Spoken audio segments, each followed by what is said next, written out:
Hello friends, AIPMT NEET 2010 circular motion के इस question में हमें दिया गया था एक ग्रामोफोन रिकॉर्ड है जो रिवॉल्व कर रहा है विद एंगुलर वेलोसिटी ओमेगा। एक कॉइन है जिसको हमने डिस्टेंस r पर from the centre of the record रखा है। Static coefficient of friction mu है। तो क्वेश्चन में हमसे पूछा है कि कॉइन जो है वो रिवॉल्व करेगा विद द रिकॉर्ड इफ़।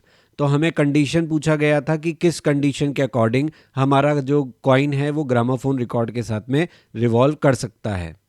तो देखिए, ये जो क्वेश्चन है ये circular turning on roads by friction only का क्वेश्चन है। और वहाँ पर हम कार की टर्निंग देखते हैं। सिमिलर कंसेप्ट यहाँ पर कॉइन के लिए एप्लीकेबल हो रहा है, जिसमें आप देख सकते हो कि जब आपका कार टर्न कर रहा होता है तो कार का टेंडेंसी होता है कि वो सर्कुलर ट्रैक के बाहर की तरफ जाए।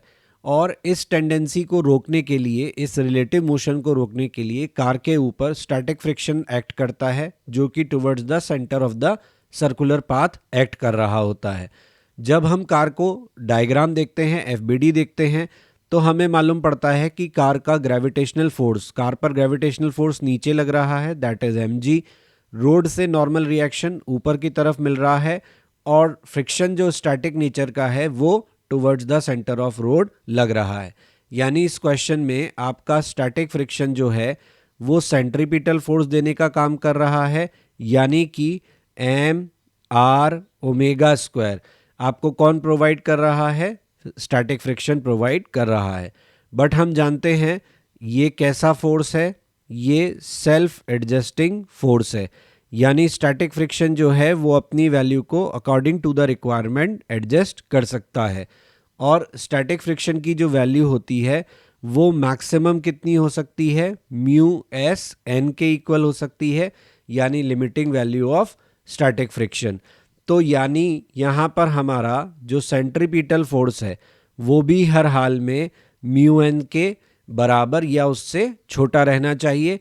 तभी तक हम ये कह सकते हैं कि हमारा जो कॉइन है वो सर्कुलर पाथ में रिवॉल्व करेगा।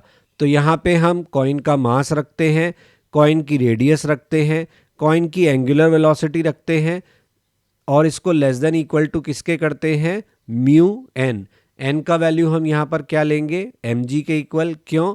क्योंकि जैसे हमारा कार वर्टिकल इक्विलिब्रियम में है, उसी तरीके से हमारा जो कॉइन है वो भी वर्टिकल इक्विलिब्रियम में होगा। जितना फोर्स उस पर ऊपर की तरफ लग रहा है उतना ही फोर्स नीचे की तरफ भी लग रहा होगा। तो इससे हमें कंडीशन क्या मिलेगा? m दोनों तरफ कैंसिल हो जाएगा, r का वैल्यू हमें मिलेगा less than equal to mu g upon omega square. और यही हमारा आंसर है। आई होप आपको ये सोल्यूशन समझ आया होगा। Please like share and subscribe my channel. Notification bell icon दबाना ना भूलें ताकि सभी इंपॉर्टेंट अपडेट्स आपको टाइमली मिलते रहें। अगर आपको मेरे क्वेश्चंस के टेक्स्ट सोल्यूशन चाहिए, हर बार आप वीडियो प्ले नहीं करना चाहते और सभी स्टेप्स जो इन्वॉल्व हैं वो डिटेल में देखना चाहते हैं, तो मेरे ब्लॉग पर आप जाकर देख सकते हैं।